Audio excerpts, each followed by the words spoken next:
आज मैं आपको सेल वॉल पढ़ाने जा रही हूँ और ये जो सेल वॉल है बच्चों, ये नीट 2026 का एक्सपेक्टेड क्वेश्चन है। सो चलिए किंगडम मोनारा की बात कर लेते हैं। किंगडम मोनारा में कॉमन एग्जांपल बैक्टीरिया है और जो बैक्टीरिया की सेल वॉल है बच्चों वो पेप्टिडोग्लाइकेन की बनी होती है, उसको हम म्यूरिन भी कहते हैं।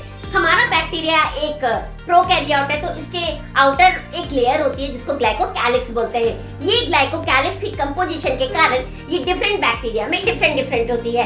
कभी ये कैप्सूल बनाती है तो टफ और थिक होगी और कभी स्लाइम लेयर बनाती है तो ये लूज शेप की बनेगी।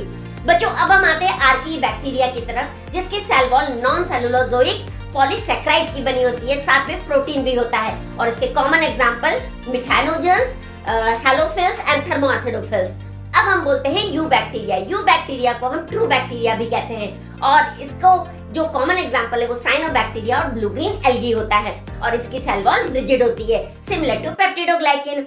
अब माइकोप्लाज्मा, नो सेल वॉल, खत्म। अब हम आते हैं एल्गी पर। जो एल्गी की सेल वॉल है बच्चों वो सेलुलोज की, ग्लैक्टेन्स की, मैनन्स की और मिनरल्स यानी कैल्शियम कार्बोनेट की बनी होती है।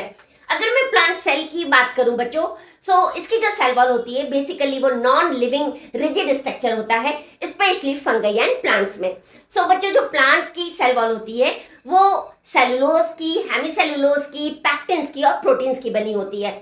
जब ये यंग होती है तो प्राइमरी वॉल बनाती है और मेच्योर होने के बाद बच्चों ये सेकेंडरी वॉल बना देती है।